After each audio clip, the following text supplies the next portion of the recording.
உங்கள் வீடு தேடி வரும் அரசு. உங்களுடன் ஸ்டாலின்.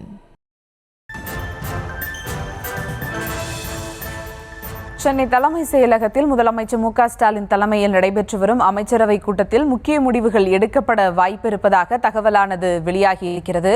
கூடுதல் விவரங்களோடு இணைகிறார் செய்தியாளர் ராஜேஷ். வணக்கம் ராஜேஷ், விவரங்கள்.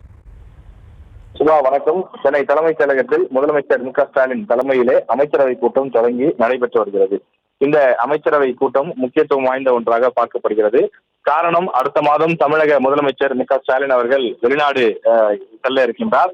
தொழில் முதலீடுகளை ஈர்ப்பதற்காக அவர் ஏற்கனவே 5 வெவ்வேறு நாடுகளுக்கு சென்று பல்வேறு முதலீடுகளை ஈர்த்து வந்துள்ளார்.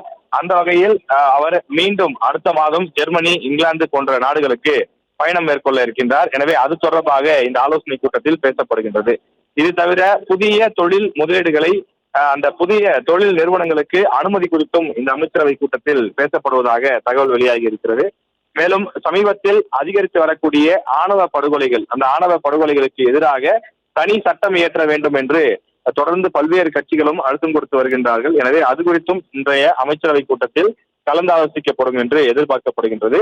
வழக்கமாக ஒவ்வொரு முக்கியமான காலகட்டத்திலும் அமைச்சரவை கூட்டம் நடத்தப்பட்டு அமைச்சர்களுடைய கருத்துக்கள் கேட்கப்பட்டு அதனுடைய அடிப்படையில பல முக்கியமான முடிவுகள் எடுக்கப்படும். தமிழ்நாட்டிற்கு புதிய நிறுவனங்களை கொண்டு வருவது, ஏற்கனவே இங்கு வந்திருக்கக்கூடிய அந்த தொழில் முதலீடுகளுக்கு ஒப்புதல் கொடுப்பது போன்றவற்றை எல்லாம் செய்வதற்கு அமைச்சரவையை கூட்டி முடிவு செய்வதுதான் வழக்கம். எனவே அந்த அடிப்படையிலே இன்று அமைச்சரவை கூட்டப்பட்டிருக்கிறது. இந்த அமைச்சரவை கூட்டம் சுமார் 1 மணி நேரம் நடைபெறும் என்று எதிர்பார்க்கப்படுகிறது. இந்த அமைச்சரவை கூட்டத்திற்கு பிறகு செய்தியாளர் சந்திப்பு நடைபெறும். அதில் இன்று விவாதிக்கப்பட்ட பொருள் குறித்தும் அமைச்சரவையில் எடுக்கப்பட்ட முடிவுகள் குறித்தும் மக்களுக்கு விரிவாக தெரிவிக்கப்படும்.